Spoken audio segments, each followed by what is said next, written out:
Good afternoon, everyone. My name is RP Argonza, and welcome to another episode of Business Webinar Weekly, where I try my best to bring entrepreneurs value by providing business-related content. And today, have I got a treat for you guys. I will be joined by one of the best coaches in Philippine sports history, who is also a very successful entrepreneur and a truly inspirational leader, and the one and only Vincent Chot Reyes. So let me bring Coach Chot out now.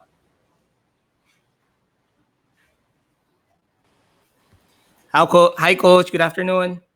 Hi, good afternoon, RP. Good afternoon to everyone on this call today.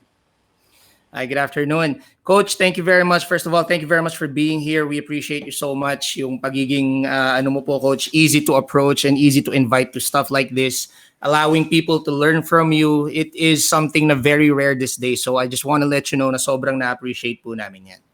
Talaga, rare ba yun ngayon? Yes, Coach. Kasi people syempre, give a lot of their time. kasi ikaw, Coach, hindi ka naman basta-basta. You are, after all, the Chot Reyes, the person who brought the Philippines back to the international arena. Thank you. Yep. Okay, so to give everyone watching right now context, no, the reason, the inspiration for this, no, yung live natin with Coach Chot right now, it's actually because ako a few months ago, I've had the great pleasure of attending yung leadership mentorship program ni Coach Chot. So I am actually very proud to say na I have been mentored by Coach Chot in his mentorship program for leadership. And sa dami ng natutunan ko ron, pinakiusapan ko si Coach na kung pwede, I want him to talk about some of the things na, you know, people can learn in that mentorship program, so that if there are people within my group who are looking to better themselves and learn how to be a better leader and have the opportunity to learn from one of the best leaders in the Philippines today, I wanted you guys to hear those things from Coach Chot himself. So that's mainly the things na pag-uusapan namin dito. Pero very small lang, kasi the good thing na gustong gawin ni Coach, no, he wanted to provide everyone the ability na makapagtanong directly sa kanya. So we're actually just gonna talk a little bit about that program. But most of the hour na we have with Coach Chot today, we will be dedicating for Q&A. So para po dun sa may mga katanungan, for those people who have questions, especially about their businesses, kung nahihirapan sa pandemic na nangyayari ngayon sa mundo, or leadership questions in your corporate structures or whatever, you have, again, one of the best leaders in the country today, the one and only Coach Chot Reyes, to give you advice and possibly give you the answers that you are looking for. Yep. This is really about them. This is about your listeners and entrepreneurs. I'm an entrepreneur myself. I know how difficult the situation is. So gamitin nyo ako. Use me for whatever questions you may have. And you know very well, RP, my story naman, di ba? I've been through, I've had some little success as a coach, but I've also been fired in my career. May mga negosyo ko that are doing well, but I've also had businesses that had to close down. So I've been all over, and I've had an opportunity to run a big corporation as well, yung TV5 networks. So I've gone through the whole entire spectrum of experiences. So like I said, this is about your listeners. So go ahead and ask me the questions. Yeah. Thank you very much, Coach. Coach, actually, one of the things that really resonated sa akin, no, when I was in your mentorship program was in the very beginning when you introduced yourself sa amin. Kasi syempre, you are this great figure. Ako, this past few days when people have been asking me, talaga si Chot Reyes, he will be in your show, blah, blah, blah, blah. So lahat sila talagang nandoon yung nandoon yung allure mo, Coach. Pero I keep telling them, no, si Coach is very, very down to earth. He is very approachable. And I even told them the story, yung the opening story na you gave us on how kasi again, it's easy to think na when people think about you, all they see is the success. Pero tulad nga nung kinuwento mo sa amin, there were some troubles along the way then na started with you recognizing things within yourself first. Yep. So Coach, may I ask you na kasi it's a very inspiring story. I want the people here to hear it. Can you maybe give us that story one more time? I think people forget that I started my career as a very young coach in Pure Foods. I met some success, very early success. My very first conference, we won a championship right away, remember? And then the second conference, pasok ulit kami sa finals. Next year, went to 2 more finals, won another championship in my first 4 years. I think we went to 5 finals, won 2 championships, won 2 Coach of the Year awards. I thought I was a great coach, but when my contract expired, to my surprise, Pure Foods decided to not renew my contract. So I said, okay lang, people are going to get me. I was an in-demand coach. Tawag nila sa akin nga noon, the finest coach, di ba? Ako yung pinakamaraming binabayad na fine sa commissioner's office sa PBA. Palagi ko minumura yung referee, technical foul ako palagi. So sure enough, before a month was over, another team, Santa Lucia Realty, takes me. Sabi ko, I'm going to prove Pure Foods wrong. Hindi nila ako dapat pinakawalan because I'm a good coach, I'm a good leader. And sure enough, in my first tournament sa Santa Lucia, we won the 3rd place trophy, first trophy, best record in Santa Lucia history. So I said, kita mo, I'm a really good coach. Magaling akong leader. I was so good that the very next month, Santa Lucia team manager calls me into his office and says, you're fired. So, that was the darkest moment in my life, in my career, when 2 teams in a span of 8 months decided to fire me, to let me go. So that's where I learned so much about what being a real leader is all about. And no matter how painful that episode was in my career, I think it played a very big role to my being where I am today, to me being the kind of leader I am today. So, I realized the very important things. Number 1, you win with your people. It doesn't matter if you have all the technical skills, all the best offense, the best defense. If your people stop playing for you, if your people stop working for you, you can throw it all out the window. It doesn't mean a thing. The second thing is that also the value of the importance of change. Pure Foods essentially told me already at the end of December 96 that my stuff, yung style ko no longer works. But I said, I had a good system, a good style. I will prove Pure Foods wrong. And then it took another team to fire me, to make me realize that I had to evolve, I had to change. So those things have stayed with me all throughout. The value of relationships, the value of agility, having a growth mindset, constantly evolving yourself. So like I said, I found the purpose in that pain, and it has made me the leader that I am today. Kaya siguro pinapakinggan niyo ako ngayon kasi hindi dahil sa mga nakamit ko, pero dahil ang dami ko na rin pinagdaan ng pagkadapa, pero palagi kong binabangon ng sarili ko. I always find a reason and a way to lift myself up, and hopefully again, that's the experience. Those are the experiences that I can share with everyone listening in today.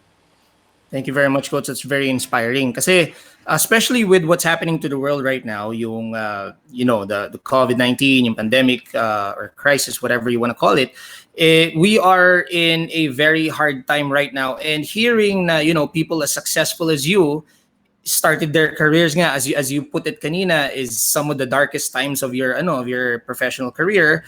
Kahit papaano nabibigyan kami ng hope ba na after all of this, there will always be the chance for us to bounce back and find ourselves and learn from this and do all of that, do all of those success moving forward.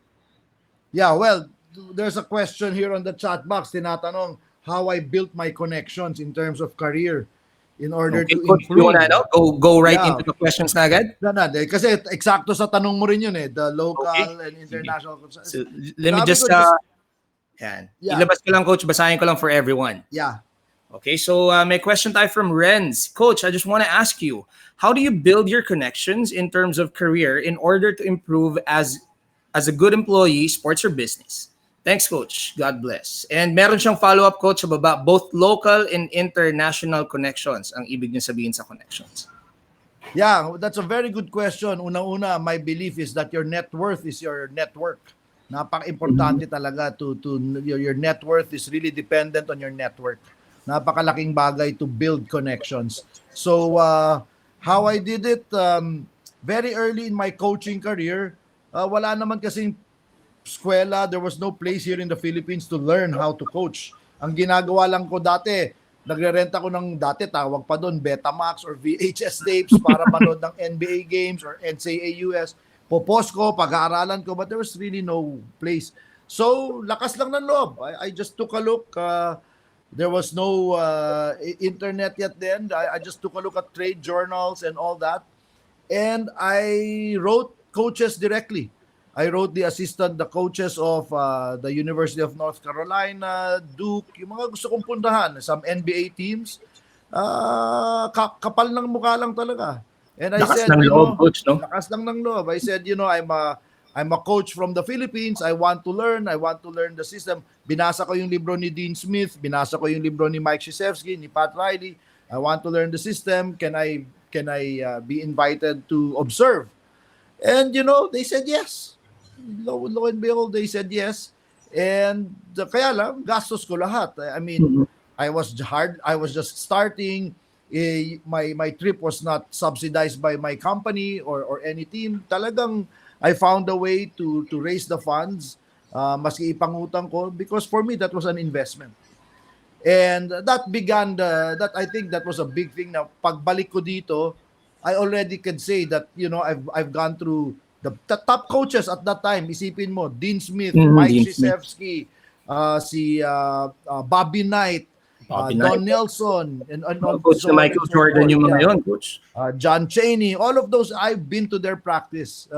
So I think that was a very important thing. And then when I got there, that opened the international connections. I was invited to be on the board of the United States. I think up to today, I'm the only Filipino on the International Advisory Board of the United States Basketball Academy. And so that opened more connections for me later on. Locally, I think just being very active in conferences, functions, conventions. Takaw ako sa ganyan eh. Lahat ina-attendan ko eh. Maski even if I didn't have any business being there, sasabihin mo, ba't ka nandito? Wala lang. Gusto ko lang eh. Kung saan pwede matuto, Coach, no? Yeah, I'll just pay. I'll pay my way into it. I'll find a way to get invited. Maski dito nga sa amin sa Tony and Guy when we were starting, maski na convention ng mga hairdresser or ng mga L'Oreal na mga nandun din ako. It's just something that I want to, first for my own personal knowledge, just for my pang-increase ng kaalaman, but also the connections that you build and the network is very important. So, yun lang. That's just the way I've been able to build my network. First of all, you understand who are the important people that you need to be connected with. And then, lakas lang ng loob. Just go out. After all, what's the worst they can say? Is to say no. Then no, okay lang. Wala lang nawala sa akin, di ba? Wala lang talagang nawala sa akin. And then I just approach people. I mean, for who would have known that a Bobby Knight would say yes. I mean, hindi siya. Siyempre, assistant niya ang pinatawag niya, di ba? Or a Dean Smith would allow me into his practice. Or, so yun, ganun lang yun. So, and Mike Krzyzewski. And talagang, hindi yung mga public hindi yung public clinics, like for example with the North Carolina trainings nila, Coach. Yeah, kay Dean Smith, I was there in the morning. Magkatabi kasi yung North Carolina and Duke eh. So after the morning practice, pupunta muna ako sa Duke. After the Duke practice, balik na naman ako for the afternoon practice on North Carolina. Kasi that was the time the coaches, assistant coaches, they come together. Now they're breaking down video, ini-edit nila yung video. And then practice na naman sila sa hapon. So I was part of all of that. Nakasit in talaga ako. So malaking bagay sa akin yun. So, it's the same principle that I applied when I was getting into the corporate world, into the business world. But this time, instead of the sports functions, mga business conventions, the mobile, maski wala ako sa telecommunications industry, nagpunta ako sa mobile, the annual mobile convention sa Barcelona, mga ganyan, kasi gusto ko lang, it's just a Kumbaga, way kung to saan build. pwedeng matuto coach, dun ka. Yes, so just As continue stepping out of your comfort zone. I think that's the best advice I can give. Don't that's be one of the afraid to things step out of your comfort zone. that's one of the things na you taught heavily sa amin during the mentorship program, yung comfort zone and gift zone. Yes, sir. There you Correct. go. So, and Ano? to cap that off, si Ramses, ang kanyang summary ng sinabi mo, coach, is the seek lang talaga personality. Kumbaga, the Yeah. personality of hanap ka lang ng hanap kung saan ka pwedeng matuto. Correct. Just always have a growth mindset. Continue learning. Just never stop. Like me now, I always ask the people I work with, what did this 3 months na, more than 3 months na itong pandemic, ano natutunan mong bago? Tama. That's a very Alam ka namang powerful nanonood ka lang ng K-drama, ng Netflix, or nagpapataba ka lang itong 3 months, di ba? There were so many free content online na free training. Correct. So, ako, I got a certification on emotional intelligence, on mastering resilience, on design thinking. And then I was able to get my Scrum certification as well here in these 3 months. And then I'm doing my data science and data analysis certification as well. So I haven't stayed idle in these 3 months. So yun ang tinatanong ko lagi sa lahat. Ito na ako, and I'm still learning and soaking in new things. So that's my question to everyone listening in, especially the entrepreneurs. What have you learned in this last 3 months? That's a good question. So to everyone who's listening in, guys, especially those na actually this is something na sinasabi ko rin to my entrepreneurs. Tinatanong kayo ni Coach Chot Reyes, in this past 3 months, ano ang naidagdag nyo sa sarili nyo? What have you learned? What new knowledge have you gained? Yep. Wow. Coach, we have another question here. Question this time from Alvin. Alvin, and as aspiring coach here mentoring in Macau for free, what makes you motivated to start sharing it to the community? What can you advise me to grow more like you? More like you said, we don't have school of coaches, any good references, and get me into license. As I meron pa, hindi lang lumalabas dyan, coach, basahin ko na lang yung kasunod. Yeah. As I see it, my passion, and I want to give back as well to both local and international community and OFW by the day and coach at night. Very simple. I think what motivates me is my purpose. My purpose is to help develop the next generation of Filipino leader. So included in that purpose is a sense of service, a mission to serve others, and mission to serve our country as well. So I don't know if people here know that I'm offering a first ever in the country one-on-one intensive coach mentoring outreach program. I'm choosing 12 young coaches from the provinces who do not have the opportunity to get real good high quality coach training.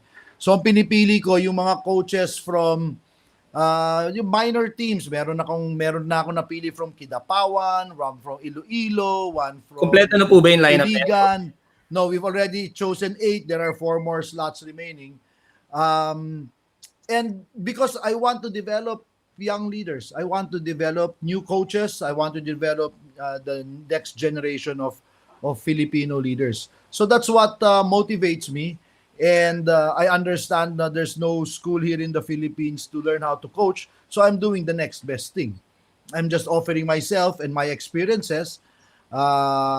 Pero parang ginawa natin sa mentorship class na inattend mo, RP, di ba? We were what? Eksakto, 12 kayo doon, di ba? Yes, So I think you're the best person to tell the audience ano yung value nung pagka personal nung experience na yon, di ba? Yes, that's I have to say, Coach, no, and this is not binobola ka in any way, pero as you know, like what I've said earlier, I've enrolled in a lot of these also as somebody who goes and do mentorships as well. The best way to learn, just like what you said earlier, is to learn from other mentors. Thus, that's one of the reasons why I was in your mentorship program.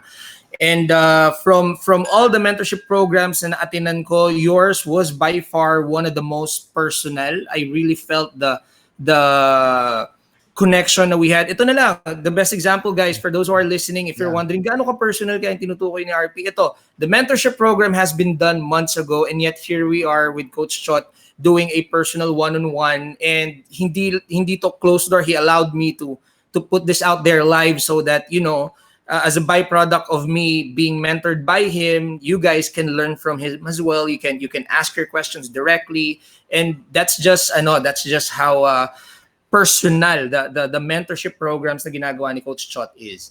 And a lot of people, especially those who are listening here right now, you've heard me say this a lot, na yung currency ng mundo natin ngayon is all about sharing information. Tapos na yung panahon na kailangan ipagdamot mo yung nalalaman mo. With the internet right now, the tendency is everything na alam mo, malalaman din naman nila. So might as well teach it the best way na you can so that you can help inspire others. And that's one of the things that talagang, Coach, if I may say, naramdaman namin nung group namin when we were under you during that mentorship program. So dun sa mga na-accept na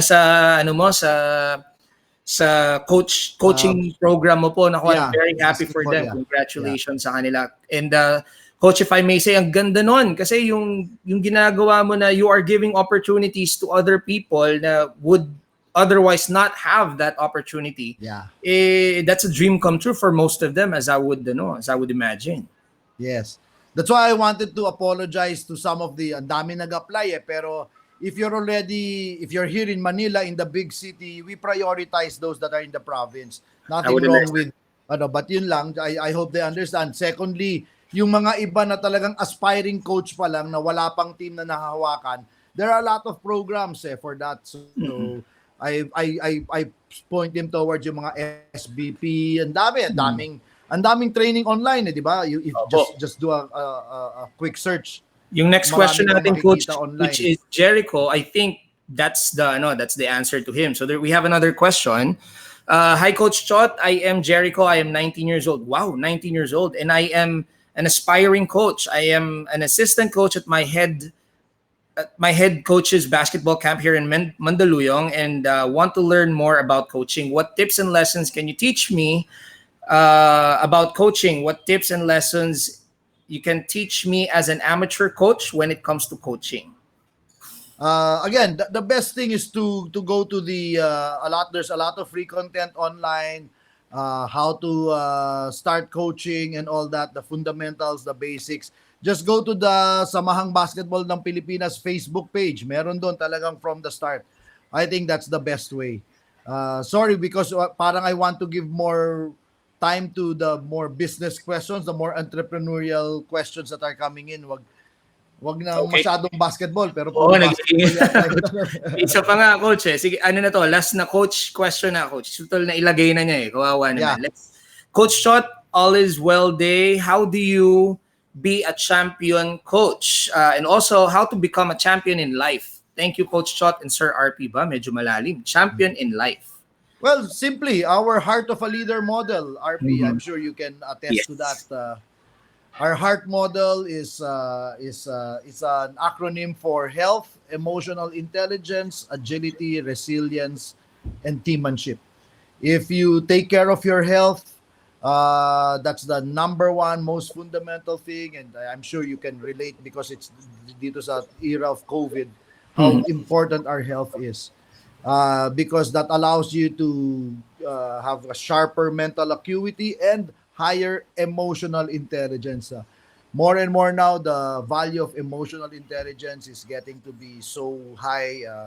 Kasi sa sobrang gulo, sobrang chaotic ng paligid natin, ngayon mas importante is yung kapayapaan and the serenity and the calmness and the peace inside of it. And the ability to discern, di ba, daming stimulus ngayon And then how do you respond? uh, being emotional intelligent is that space in between the stimulus and the response, so that you can, by being emotional intelligent, you can step back, take a look at the situation, and have better responses. So that's a very important thing. If you're able to step back, then you can take a look at things better, and now you can adjust and act more with more agility. And naririnig natin palagi yun, di ba?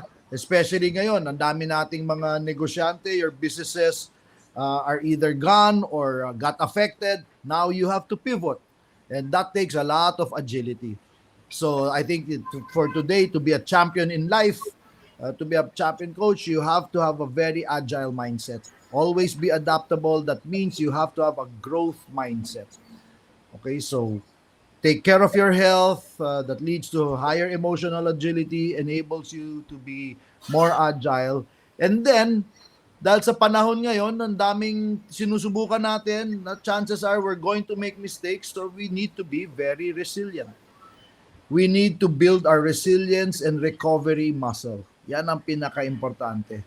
So ask yourself the question, am I building my resilience and recovery muscle? And there's a lot of business research now about what this new normal, the future holds for businesses and entrepreneurs. So that's very, very important. And then finally, to scale all of this, to put it all together, you must be a great team player.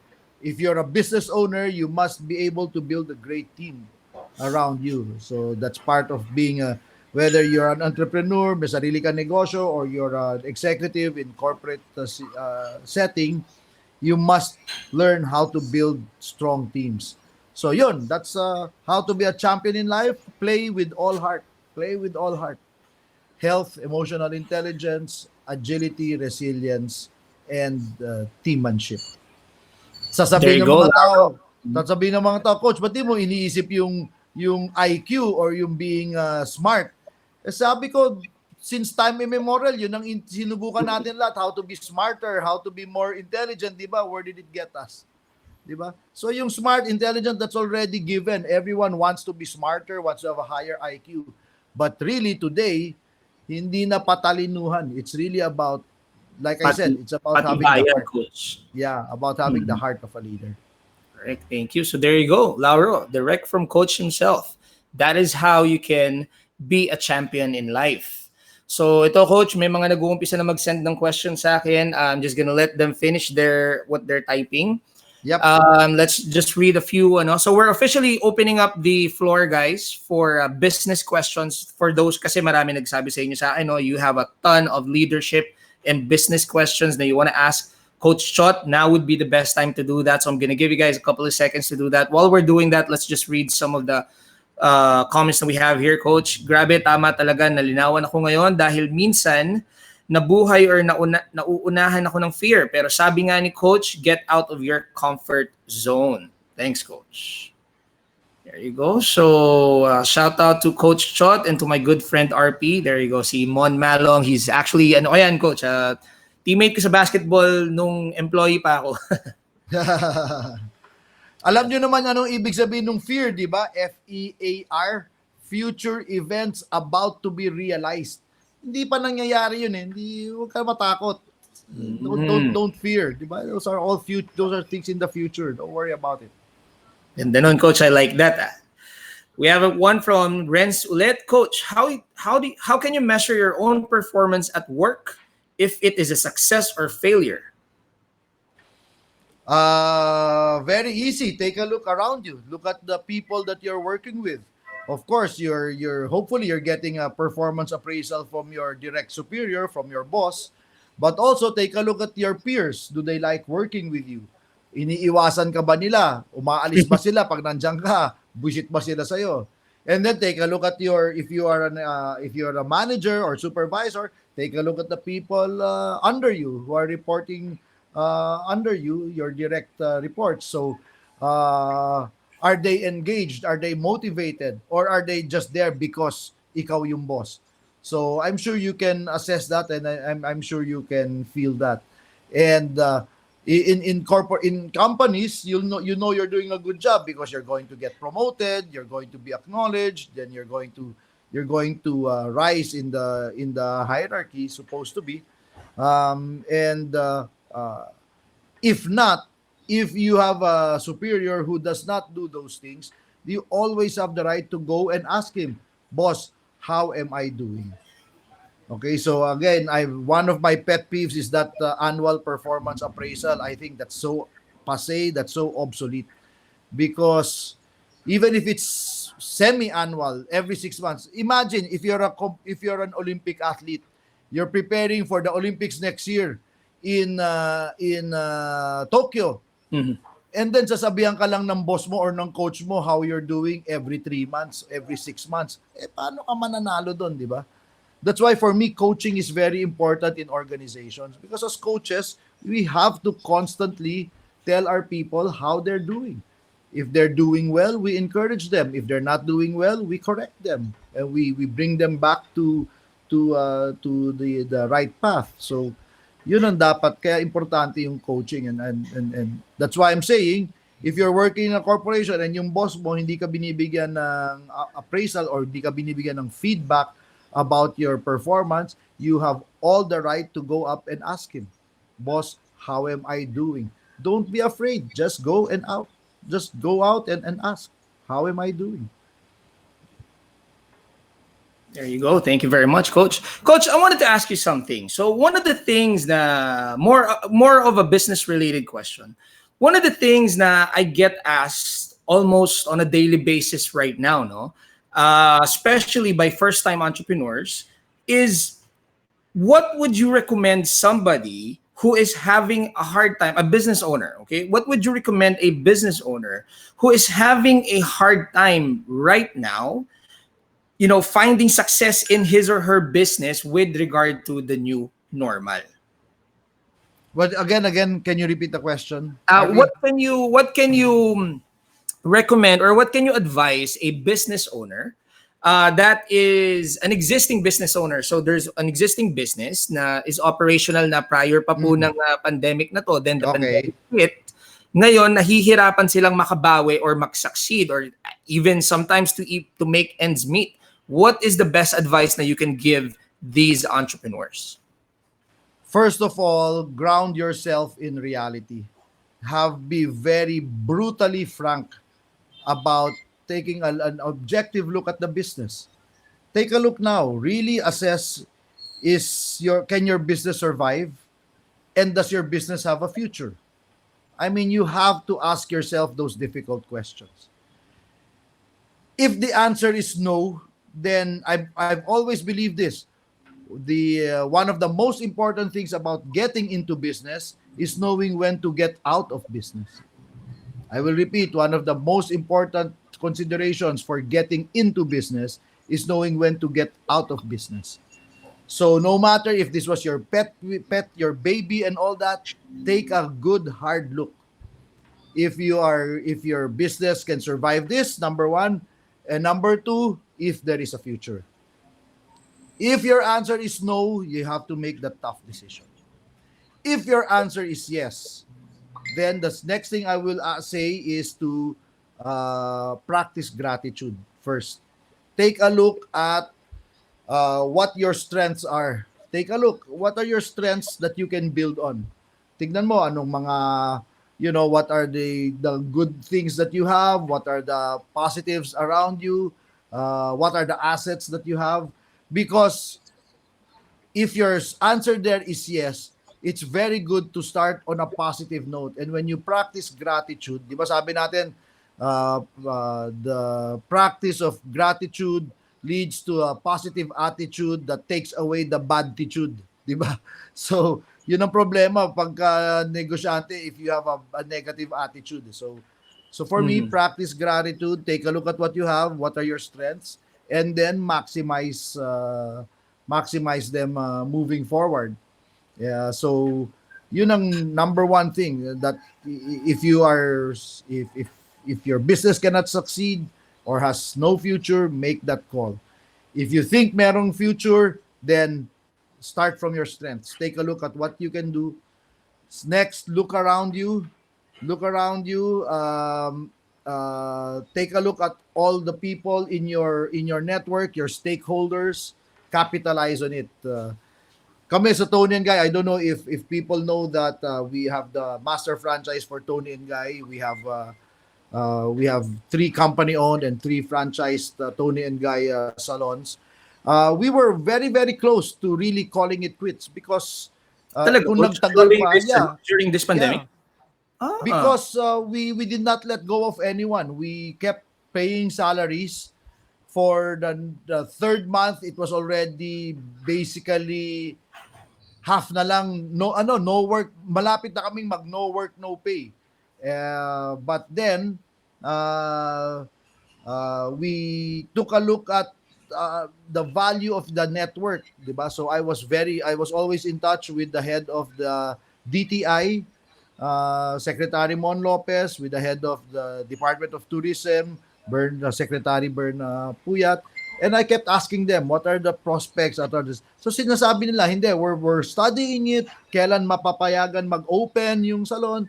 So that kept us, gave us a target, and the next thing we did was we approached our suppliers. Oh, so yung mga payables namin, give us a more longer payment terms. We approached our tenants, our landlords. So the malls, meron kaming Mall of Asia, meron kaming SM Aura, meron kaming Trinoma. So we approached SM, Ayala, and we asked for rental breaks. And they all pitched in. So they all pitched in, and that's what allowed us to move forward. And then, of course, we did some pivots. We took a look. Even when we were allowed to operate, it was only at 30% capacity. And at the start, haircut lang, wala pang ang hair colors or other services. So we opened up new business revenues. Now we started doing home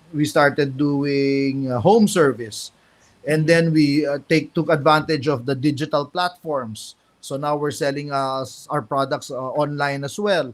So yun lang eh. You just have to continue iterating and trying new things, and pivoting, adjusting. I think that's the Um, perfect example of your agility, coach, yes, business. correct. And yung resilience, kasi yung resilience na kailangan sabihin mo, hindi, we will find a way. Kasi if from the start sinabi mo wala na to, wala na talaga, di ba? But just that resilience, that grit, the stick-to-itiveness, perseverance, napakalaking bagay yon. But it all starts with first grounding yourself in reality. So to the business owners, the entrepreneurs, I think that's very important.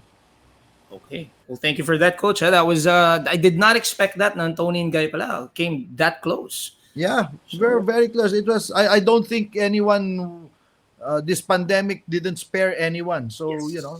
So Okay. we're very lucky that we were backed by we're a big brand backed by London with principals, because we had safety protocols very early. In fact, when they took nung in-inspect ng DTI at ng IATF yung salons, Tony and Guy ang pinuntahan nila. We were one of the 2 or 3 salons that they visited, because we had our protocols already, because Tony and Guy very early released their gold standard for safety. So meron na kagad kami nun. Even before we were allowed to operate, we already had that. So all of those things, we already had it. So yun. So those are the things, the value of having that ecosystem, your partners, your stakeholders, and then like I said, just being brutally honest with yourself. Understood. Thank you, coach. We have another question here. Medyo dumadami na po yung question natin. This is from MJ Revilla. Si MJ, coach, he's actually a financial and a life coach. So yung tanong niya is about more of coaching people. Mhm. Hello, Coach Harp and Coach Chot. What's the one greatest lesson that you've learned in your journey as a coach that helped you and your team? Like I said earlier, you win with people. You win with people. It's great to have technology, it's great to have resources, it's great to have skills, but in the end you win with people. So make sure you have the right people, and that you have the ability to build a team. You have the ability to make your people come together and work with one heartbeat. And in the end, yun naman I've never said that I'm the smartest or I have all the ideas. But I think the one thing that I do better than most is my ability to build teams.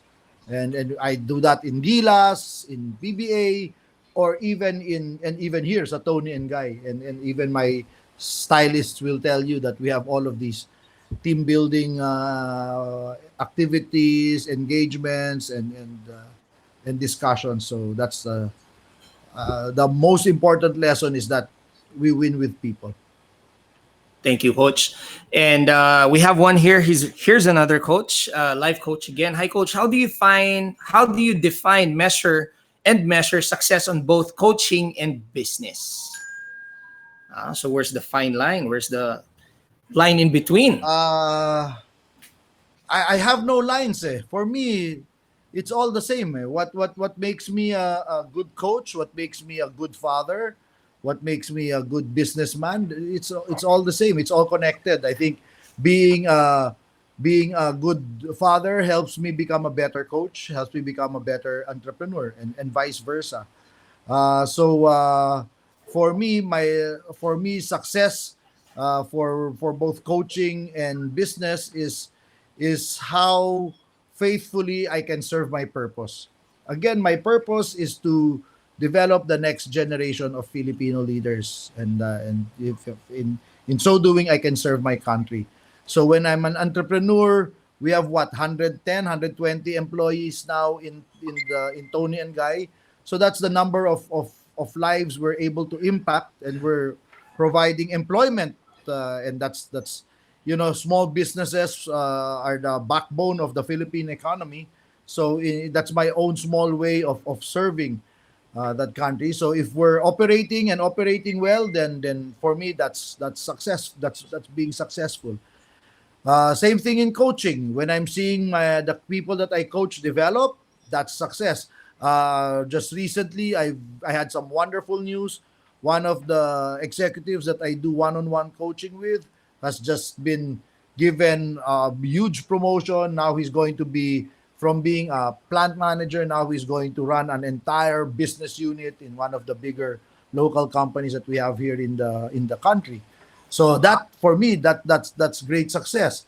One of my players way back in high school, this was 25 years ago. He just reached out to me on LinkedIn. He just got hired to be one of the VPs, head of something of I don't know if we can say it, but of Jollibee. And he said, Wow. "Thank you, coach, because from you is where I learned the value of focus and discipline." Those are his words. That for me is success. So that's, for me, that's the real return of on coaching. So if I'm able to develop leaders, then for me that's success. If I'm able to help provide employment to others, that for me is success. That is very valuable, especially these days, Coach. Thank you very Yeah. much. Well said. We have another answer here. I'm not sure what this means, pero let me read it. On the business perspective point of view, how and what are the keys to maintain fueled by positivity of your team? Some personal advice. Uh, there is no other way to retain positivity or continue get fueled, rather than by just making sure that you, first of all, you have to have a purpose. You have to have a meaning for everything that you're doing. You have to nurture it, and you have to be faithful to it. That's the only way. Then next, after you have that, of course, in the day-to-day things, mauubos din yon, mapapagod ka rin, ma-discourage ka rin. That's why we have the corporate athlete program, and you know this, RRP, Yes, Coach. wherein we build in a lot of recovery rituals within the day for executives. So that, kasi tayong athletes, sanay kami when we work out, we know how to push hard and then recover, and then push hard and then recover and then come back up again. But a lot of executives, normally yung trabaho nyo tuloy, yung linear, yun ang nakaka-burnout. So in our corporate athlete program, we teach people how to have those periods of recovery throughout their day. And so that's how that's the best way to maintain, to keep fueled and to keep your positivity. But the number one rule there, for not rule, but the number one, my number one belief there is your purpose. And a lot of people were asking me, Coach, now if pina-follow ka namin sa Instagram, grabe naman yung workout mo, 50. I'm already 56, but you work out, you do all of these things. Why do you do it? Eh, sabi ko, I don't necessarily enjoy doing it. Siyempre, gigising ako ng 5, 6 ng umaga, sarap matulog, kagaya kanina, umuulan-ulan. And then if I'm going to, I walk, I have a 4 or 5 kilometer walk, but at the halfway point, meron ditong parang 60-65 degree uphill place dito sa aming lugar. And I sprint that. That's about a little less than 100 meters. Na sprint. And sakit dun eh. I have bad knees. It's really difficult. Masakit talaga yun sa tuhod. So, minsan tinatanong ko, ba't ko ba ginagawa ito? Sakit ito. Well, my answer is my purpose is greater than my pain. Because my purpose is, I one of the things that I want to do is I want to be able to enjoy my granddaughter. My son's wife is pregnant. They're expecting in a few months. I want to be able to take her. Congratulations, Coach. Yeah, I want to take her out to the fairway. Pag nagkaapo akong lalaki, gusto ko, kaya ko pa siya laruin ng one-on-one sa basketball. Those are the things that I want to do with my life. So my purpose is greater than my pain. And so that's what fuels me, and that's what keeps me going. So same thing sa negosyo, same thing with business. So kami, we're here sa Tony and Guy, we're already in our 18th, 19th year.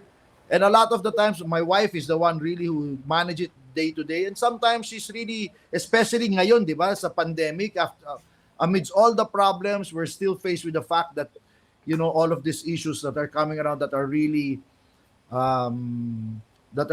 threatening our business. So, syempre, at night, before we sleep, she's very disappointed, she's discouraged. So I really ask her that question. So what's really stressing you? What's driving that anxiety? So sinabi ng wife ko, our people, yung mga tao natin.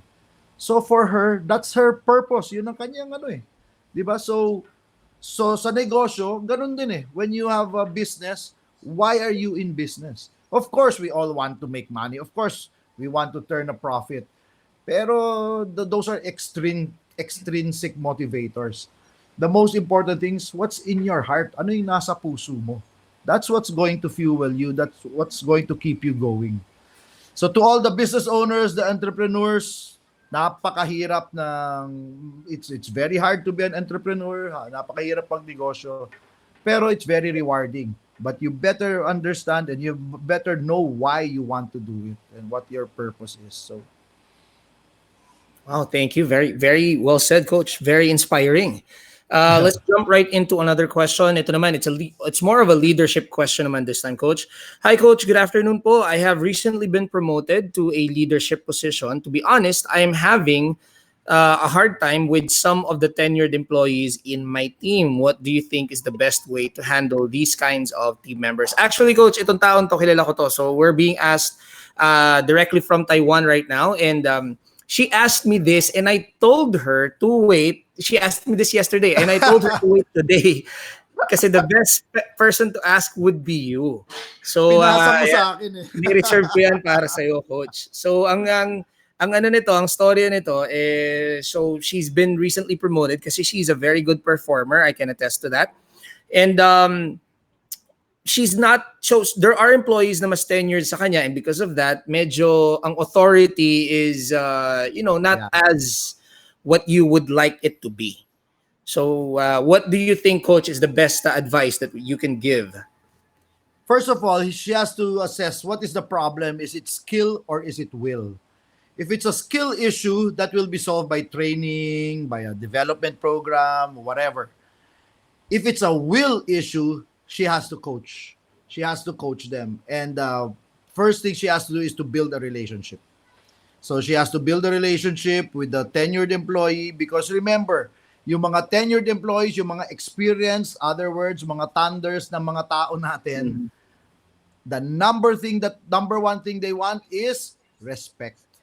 Nobody wants to be treated like a rookie veteran. So to whatever her name is, kasi Chinese characters, di ko mabasa, is number one thing I would advise her is to go out, invite these individuals for coffee.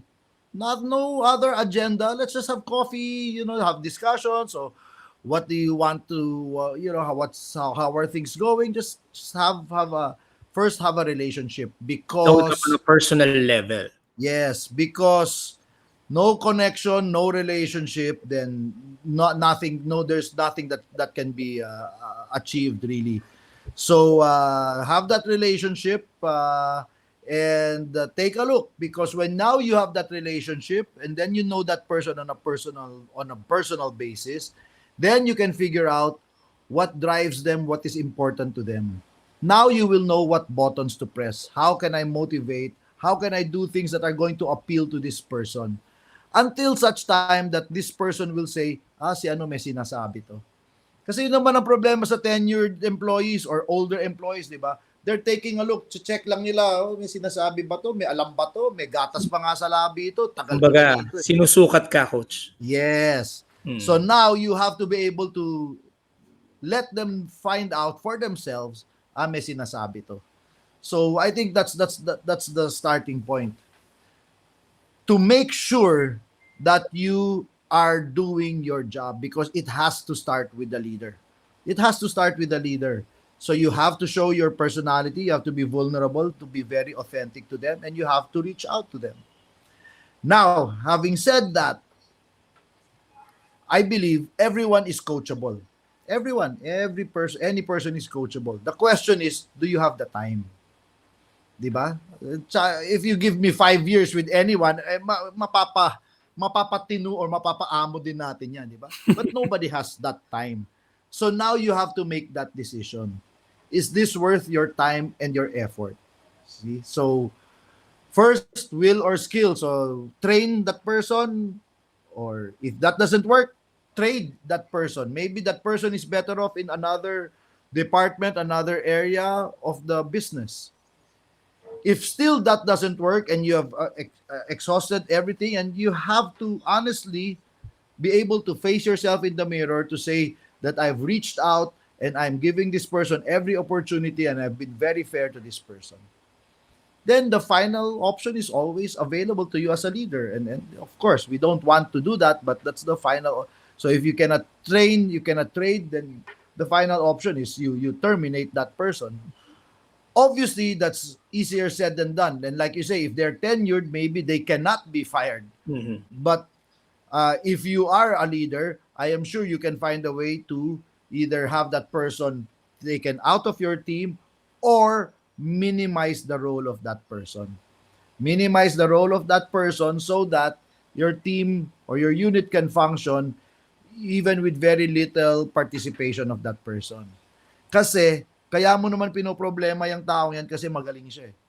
Because kung ang tao, I think I said that in our workshop, RB, kung yung tao mo, ban-ban na, attitude problem pa, bakit mo papoproblemahin yun, di ba? Mhm. The only reason we're worried about these people is because they're good, solid employees. So they have value to you. So figure out a way to work with them. And that's the most important thing. The last message I will say to this person is go in with the attitude that I will work with this person. Because a lot of managers, they go in with the attitude of I will handle this person. Remember, we handle circus animals, we work with people. If you're coming in position, if you're going in position is I will work with this person, you can work with anyone. So hopefully that helps. There you go. Thank you very much. So there you go, Dana. Her name, coach, is Dana. There you go, Dana. Hi, Dana. Direct from Coach Chot himself. Coach, I have another one for you. This one is from Christopher. How can we communicate the hardship we business owners are facing to our employees? Ito, very real to, Coach. How do we, kasi syempre, there are syempre the thinking na kapag business owner ka, bulletproof ka eh. But the reality is like what you said earlier, Coach, and nobody was spared in this pandemic. And sometimes as business owners, we need to face the reality na our employees need to understand that we are not in a very good situation. How can we communicate that part to our employees, Coach? Direct answer, face to face. So when the pandemic hit, we were thinking, so nag-meeting kami with my top leadership team, our Mancom. Okay, this is what we will do, policies and all that. So we were going to write a memo.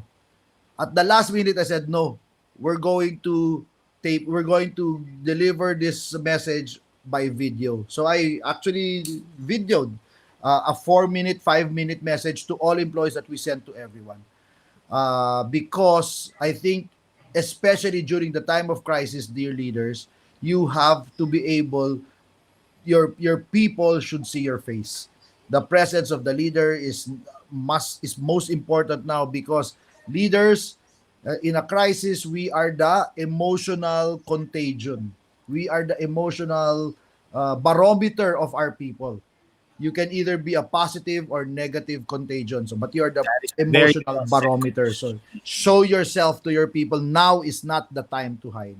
So, I was very straight up. I said, as soon as the pandemic hit, wala pang 1 week, we threw them a video. Number one, kumusta kayo lahat dyan?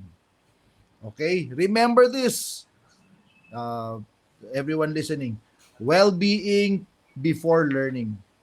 Okay? Check on your people's well-being first before you give them any kind of directive or whatever. So, kumusta kayo lahat dyan? I hope everyone is okay. If you're having problems, you're feeling something, then call, let us know right away. So that's number one. Number two, this is going to be very difficult. We don't know what's going to happen.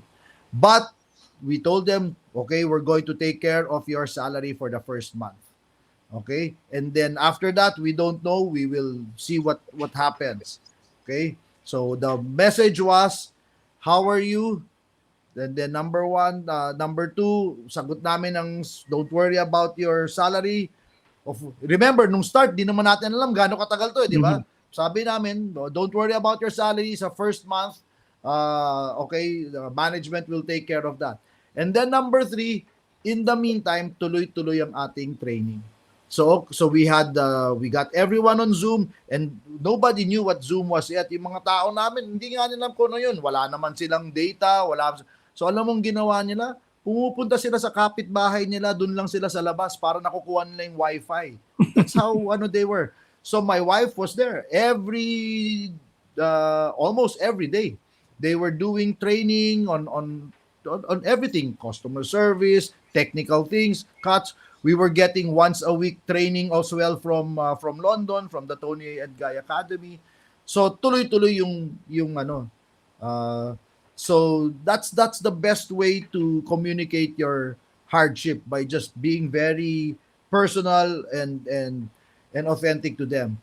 On the second month, we told them again, okay, kaya pa natin, sagot namin. On the third month, ayun na. So my wife she was very authentic, and she faced everyone, and she said, namomroblema ako, I really don't know how we can continue. And so how do you communicate hardship? Communicate hardship. There's no other way. Huwag ka na magpaligoy-ligoy. As a leader, vulnerability says also, I'm having a hard time. So you know what? She said she was very emotional, naiiyak na nga siya, and I'm really worried, hindi ko alam paano natin masusustain ito. And you know what? Almost every one of our stylists, tinext siya, sinabi, ma'am, huwag ka nang maiyak, don't worry, we're fine, okay kami dito, huwag mo kaming alalahanin, na importante may trabaho pa kami pagbalik nitong lahat na ito. So, that was such a huge shot of positive reinforcement, especially to us, for the owners. Kinikwento ko sa inyo, kinikilabutan ako because, she, at the time, at her lowest, when she was most vulnerable, and she was very emotional, then we saw how much our people appreciated it. na sila na mismo nagsabi, ma'am, okay lang, wag ka na don't okay lang kami, sabi niya, basta we appreciate you, basta siguraduhin mo lang kung basta may trabaho pa kami pagkatapos ito. So how do you communicate? Just communicate your hardship. Straightforward. I agree. Thank you for that, Coach. And if I may say, yung minention mo kanina on how your people responded, I think that speaks in volumes on, the kind of team, the kind of chemistry, the kind of culture you were able to build in your Tony and Guy team. So congratulations with that, Coach. Yep. Thank you.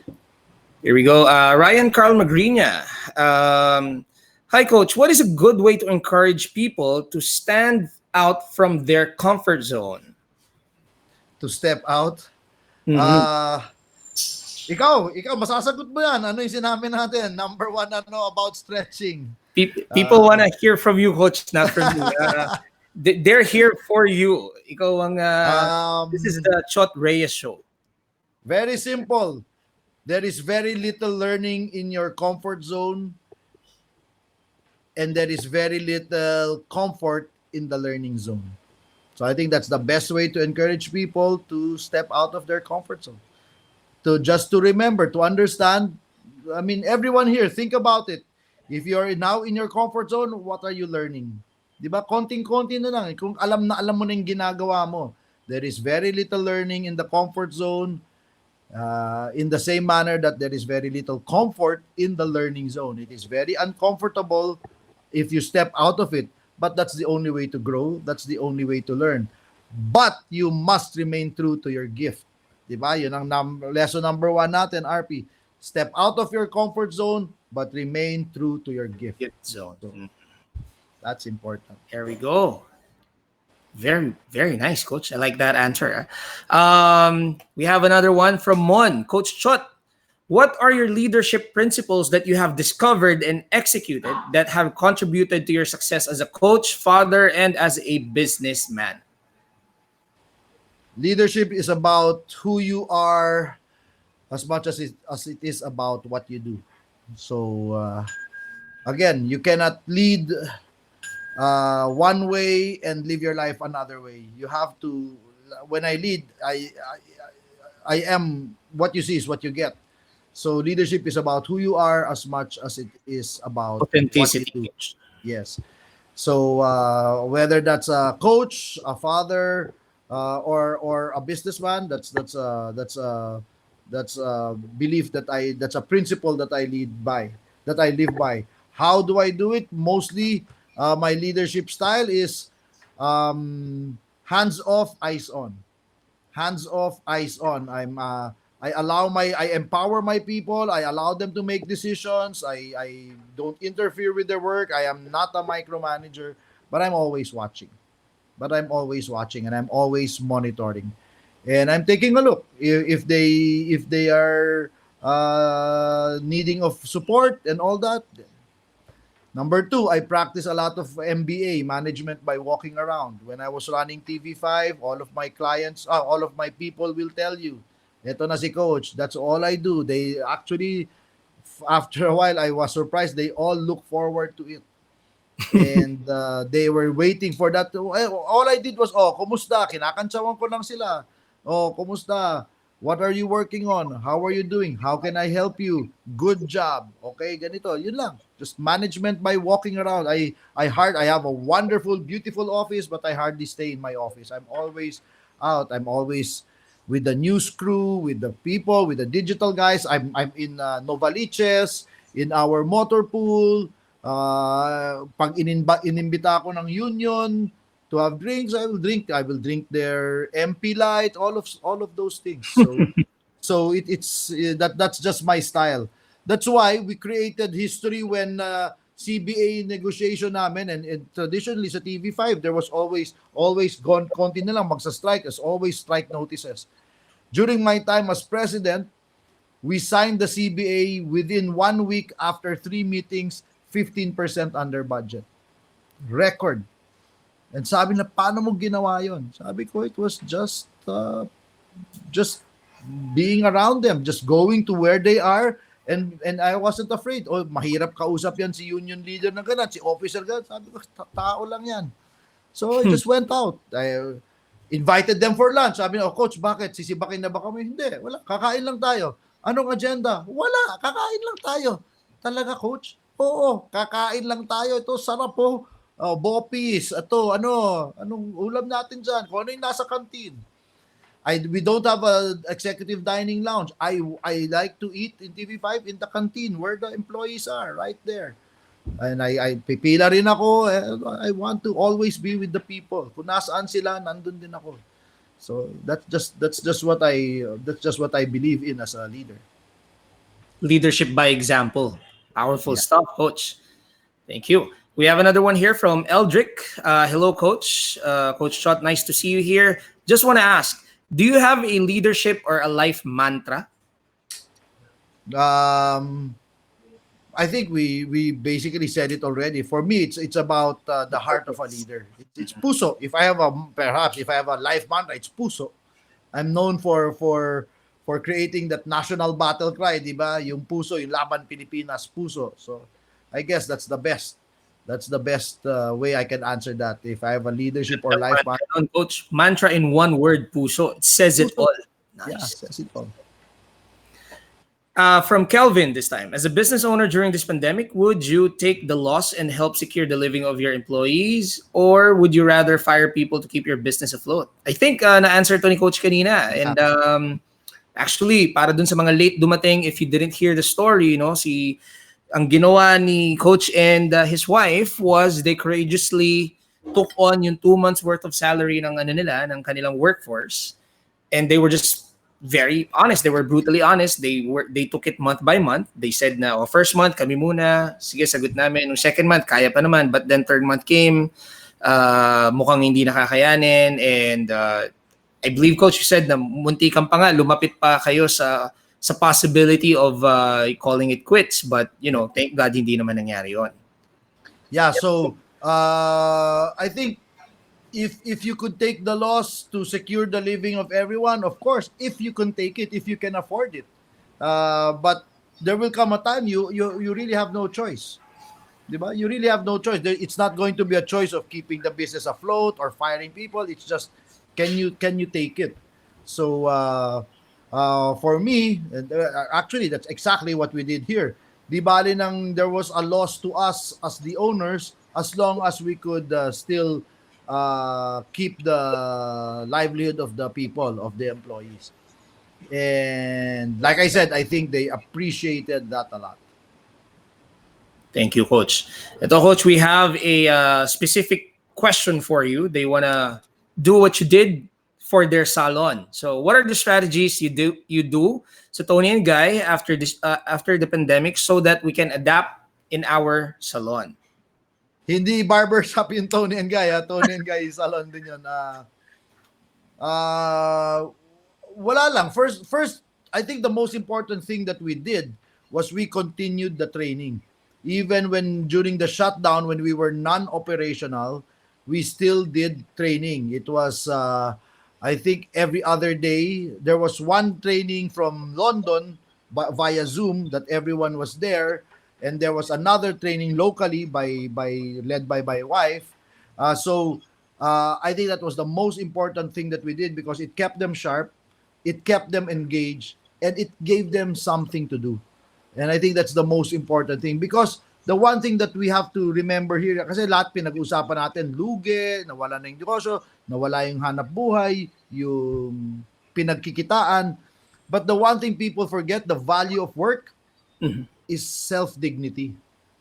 Yung self-dignity ang pinaka-importante. Yun ang hindi pwede talaga mawala. So that's what we really took care of in Tony and Guy. We appreciated that. So when we were doing the training, it gave our people a sense of, uy, ano pa kami, may ginagawa kami. Hindi, kasi di ba yun ang problema pag nakaganon ka lang pala sa parang wala kang silbi sa mundo. It's a big hit on your self-esteem and your self-dignity. Yes, Coach. So I think that's one of the most important things that we did. And then we started doing We had a lot of what do you call this, inventory of products, retail products. So we told the stylist, call your clients, yung mga suki ninyo, sell.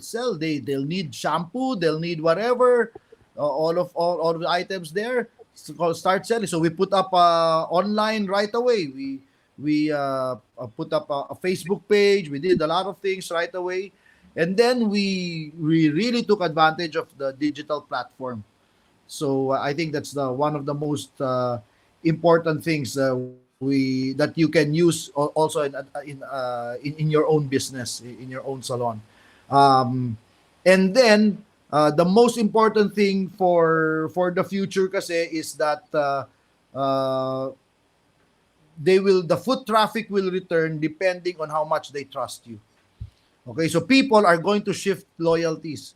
Even if isuki mo yan, if they don't feel safe, they will, if they don't, so trust is going to be the issue here moving forward. And so laking bagay sa amin nung Tony and Guy gold standard. So that was, I think that was very important for us in our salon. So we did things, our safety protocols went over and beyond the DOH protocols. Kung ano yung kailangan ng DOH and DTI, mas higit pa yung amin doon. And so I think our clients and the customers appreciated it. So yun. So those are what we did sa Tony and Guy. Continued training, safety protocols, the Tony and Guy gold standard, and then engaging our stakeholders, our suppliers, our landlord, of course our customers, and then going digital. So those are the specific things that we did. Thank you, Coach. Meron tayong message from Alvin. Thank you, Coach, for the great advice. Mainly, I agree with you to go back to the purpose and serve by heart. Thank you, Alvin. And we have another one here, Coach. Coach, medyo, I'm sorry, naaliw ako kakanood sa'yo. Kakadinig. Medyo nag-overtime na pala tayo. We are now overtime by 10 minutes. So I guess let's wrap things up. How many questions do you think ang last few questions natin, Coach? I have nothing. I'm fine. I have maybe another 15-20 minutes. Okay pa. Okay. Thank you very much, Coach. And here we go. So the next question we have is from Richard. Hi, Coach. You keep mentioning that your purpose is to mentor young coaches here in our country. What was your experience before that made you realize that this is what you will do?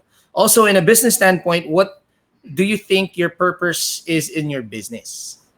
Nasabi ko rin kanina, what made me realize that I wanted to do that for the younger coaches is because when I was an up-and-coming young coach, there was no place I could go to learn how to coach. So I wanted to make sure that the younger coaches, especially in the province, have that opportunity now. Those who don't, otherwise will not have that opportunity, I wanted to reach out. So I just took a look at the plight of coaches around our country, and I think that's a problem or a pain point that I wish I could that I think I can solve, and I know I can serve because I have the skills and the experience to serve that pain point.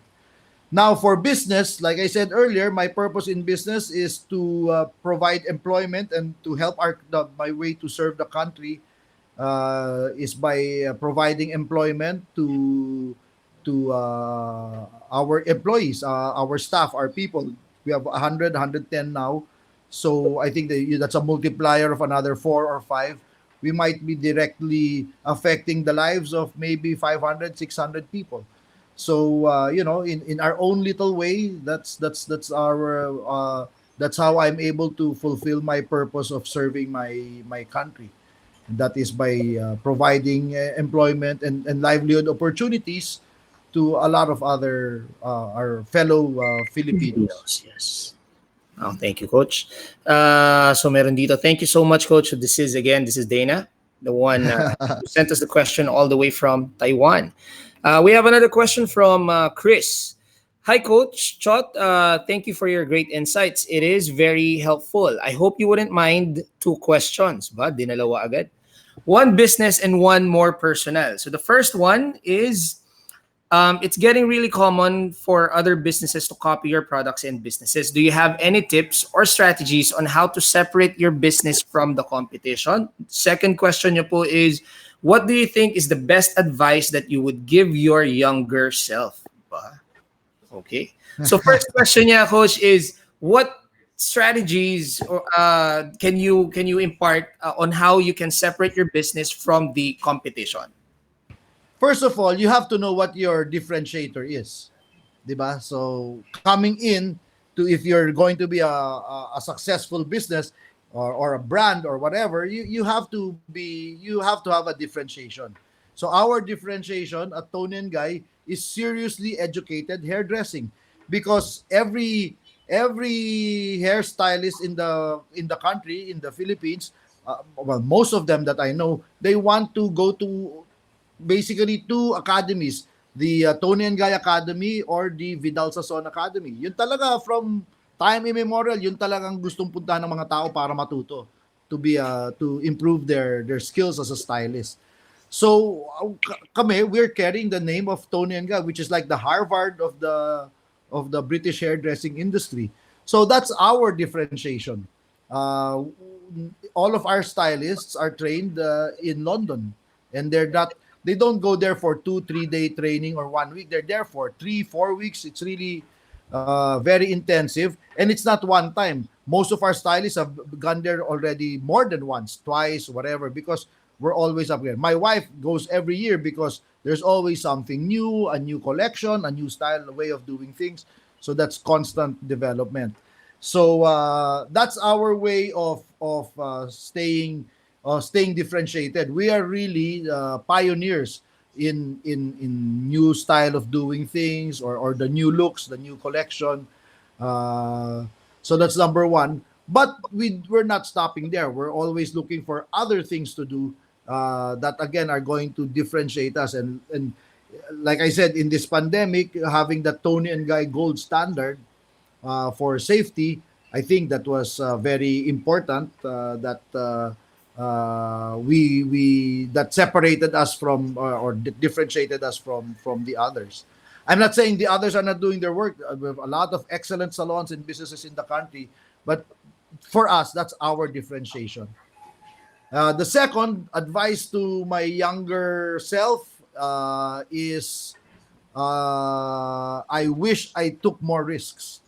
I am by nature a very risky individual, but now that I look back, I think there were still more risks that I could have taken. Actually, I Yeah, was about to say that, Coach. Eh. I was about to say na really you wish you took more risks. Eh, you just yeah, mentioned earlier na yung lakas ng loob, you went ahead and just sent, letters to people hoping na ano, and to you that's kulang pa yung mga ginawa yeah. mong risk, Kulang no? pa yon, kasi I think that I could still have done a lot more. Um, I'm not so much scared of well, of course, everyone is scared of dying, but I'm more scared of living a life that is not well lived. So for me, mas Wow. importante to live a life that is well lived. So yun. So if I had to give advice to my younger self, that maybe that would be it. Take more risks, do more things. Wow. Thank you, Coach. That's very enlightening. Okay, we have a message from Renee. Ang ganda ng discussion. More power. Sana marami pang ganito kahit nasa bahay lang, ang daming takeaway. Salamat, Coach, and Argonza team. Tuloy-tuloy tayo. Exactly, Thank Coach. you, thank you, thank That's you. exactly what we're trying to do. Na even though nasa bahay tayo, and the workforce is not 100% right now sa buong Pilipinas, pwede kang matuto because of platforms like this. So thank you very much, Renee. We appreciate you for saying that.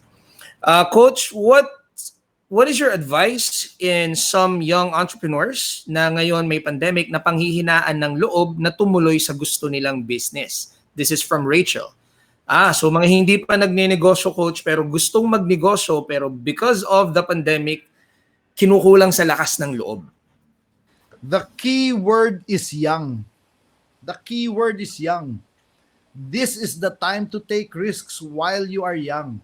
Kasi pag nagkaedad na kayo, may pamilya na kayo, may obligasyon na kayo, then it's going to be very difficult to take risks. Kasi meron na kayong obligasyon. Now that you're young, go. And what's stopping you? I think the most efficient defense or the pinaka naghihinto sa atin is what other people think. Baka isipin ng mga tao, ganito, but sabi ko, I mean, so, syempre, hindi man tayo pwede magmura dito. But, don't worry about those things. Don't worry about what other people think. If you want to try something, try anything. And same thing with people who want to put out content on digital, online. I said, sino naman ako, di ba? Wala naman ako ano. Sabi ko, so what? Just your content is about yourself. And it's something that speaks to you, that's close to your heart. Kung walang manood, walang manood. Kasi kung hindi mo naman ginagawa, wala rin naman nanonood That is very true. So what did you lose, di ba? So that's number one. Of course, the fundamentals, the basics should be there. Do you have capital? Do you have the resources? Do you have the skills to do it? But all things being equal, the only thing that's really stopping you is the fear of I don't think even it's the fear of failure. It's just the fear of ano sasabihin ng mga tao, or maybe the fear of baka ayaw ng parents ko and all that. I mean, this is your life. You're young. Go ahead and do it. If you fail fast. Okay lang, you fail fast. I said growth mindset. That's an opportunity. Ang maganda dun sa growth mindset, if you fail, di alam ko na, hindi pwede yun. Hindi ubra yun. Go to the next. Mali na naman, okay, go to the next. Di ba? Ano sinabi nila? Pang ilang try na bago na-invento ni Einstein yung light bulb or whoever it was, nobody did. Yeah, nobody did anything worthwhile in their first try. So it's just that don't be afraid. The key is you're young and you have an idea, a business in your mind. Go for it. Kung nagkamali ka, hindi pala negosyo yon, hindi pala pagkikitaan yun, di ngayon alam mo na, di ba? But kung nakaupo ka lang sa bahay at iniisip mo lang ano kaya, hindi mo malalaman. Again, a life worth living. I would rather try something and fail than live a life of regret. Again, kanina tinatanong what's my life mantra. Maybe that's one of my mantras. I would rather try something and fail than live a life of regret and take a look at myself in the mirror and say, what if? What if? Yun talaga pinakaayoko, yung sasabihin ko sa sarili ko, what if? Di ba? Subukan ko na, sumablay na ako. Kung sasablay ako, makapal naman ang mukha ako . Kumbaga sa basketball analogy, coach, kung titira ka na, that buo yung loob. Tumira ka na, di ba? You miss 100% of the shots you do not take. Do not take, correct? So maybe coach. That's the best advice to Rachel. Thank you very much, Coach. From Richard, strong words, Coach. Provide employment to people. Thanks. Thank you, Richard. So we have one from Marie. Marie, hello, Coach. Good afternoon, and thank you for the insights. As an entrepreneur, how do you deal with conflict between your team members? First of all, you have to understand that conflict is necessary in any strong team. I have yet to find a successful team that does not have conflict. And the worst thing you can do with conflict is to sweep it under the rug. That's the most important thing. Understand that conflict is necessarily for high-performing teams. The key is how to engage in productive conflict. Yun lang yun. So, hayaan mo silang mag-conflict. It's good that there's conflict. But how do you keep it on the productive side? Ano ibig sabihin ng productive side? They have conflict and they're arguing. In fact, they're fighting. Let them fight if they will fight. Basta they're fighting about ideas, principles, strategies, techniques. Di ba? They're not fighting kasi ayoko pagmumukha mo. They're not fighting because bata-bata mo pa, nakakakala mo kung sino ka. Yun ang, that we do not accept. And so how do you deal with that as a leader? Then you put your foot down and you say, that's not acceptable. Okay? Okay lang, RP, sabihin mo kay Chot ano nasa isip mo. Chot, sabihin mo kay RP ano nasa isip mo. Pero, tungkol sa negosyo, kung ano yung pinag-uusapan natin. Is to be productive. It has to be productive. And mag-away kayo kung mag-away kayo. But as long as it's for the business. And again, please, dear business leaders, dear entrepreneurs, I hope hindi nyo iniisip sinasabi yung basta hindi personal. Ladies and gentlemen, if it's business, it's personal. Let me repeat it again for the second time in case you missed the double redundancy. If it's business, it's personal. Everything is personal. The way you work with your people, the way you deal with your clients, the way you deal with your customers, your stakeholders, everything is personal. There's no such thing. I don't believe in that saying. Don't take it personally. It's just business. That's a load of bull blank for me. If it's business, it's personal. Wow. I think that's my favorite takeaway so far, Coach. Thank you. So there you go. Thank you, Marie. So si MJ ulit, thank you so much, Coach, for all the powerful learnings. You're truly a blessing to our country and to everyone. Thank you. Reese. Okay to si Rene Bulagay. Wow, I wish I took more risks. Tama nga, Coach. So si Reese, growth mindset. So, thanks, Coach Chot. Thank you, Rene. Reese. Yeah. Oh my God, I wish I took more risk now. Nakakalakas ng loob. Parang gusto ko nang gawin lahat ng ideas ko about business. Benta dito, offer doon. Grabe, nakakadagdag ng lakas ng loob. Thank you for sharing your confidence, Coach. Growth mindset, galing. Salamat po. There you go. Coach, I think naubos natin yung mga questions nila. Exacto. Magpo-4:30 na. Good. Yeah. Opo. Thank you very much, Coach. And guys, to everyone who's still here with us, thank you very much. I hope you learned as much as I did. I mean, ako, guys, again, like what I said earlier, galing na ako sa personal mentorship program ni Coach Chot, and even with a 1-hour session like this, I still learned a lot from him. So para dun sa mga, especially those who belong under my entrepreneurial structure, one of the things that I always talk to you about is you need to always be learning, and one of the best ways to do that is to learn under great entrepreneurs, great individuals. So para doon sa mga naghahanap ng mentorship programs na you can be part of, I highly recommend the Heart of a Leader mentorship program by Sir Chot Reyes. It is one of those programs na I am very certain I will be adapting a lot of sa personal programs ko. So to those who are interested in that, you can message me in the RP Argonza page, and I'll directly hook you up to the platform ni Coach Shot, and I'll be more than happy to connect you over. I want as many people to learn from you, Coach, as I did. It was very helpful. Yes, sir. Thank you, RP, and again, thank you for all the questions, and I hope you all apply it. And the only payment that I am requiring is that you all pay it forward. And that's the reason I'm doing my mentorship program completely free for the coaches in the provinces. That's because my way of paying it forward. So just pay it forward. Thank you very much, Coach. Tulad na sinabi ni MJ, you truly are a blessing to everyone. So I think that's a great note to end this webinar on. Coach, can we have maybe a last few words from you? What is something that you would like to leave our entrepreneurs who are listening right now? To the entrepreneurs, again, we are the backbone of the Philippine economy. We are the backbone of our country's economy. Literally, nakasalalay yung hinaharap ng ating bansa sa atin, to the small and medium enterprise entrepreneurs. It's your role in the future of our country is cannot be overstated. So I know that we're all affected. Sabi nga nila, di ba, we may be in different boats, but we're all in the same storm. Some boats are stronger than others. Some boats are leaking more than others, but we are all in the same storm.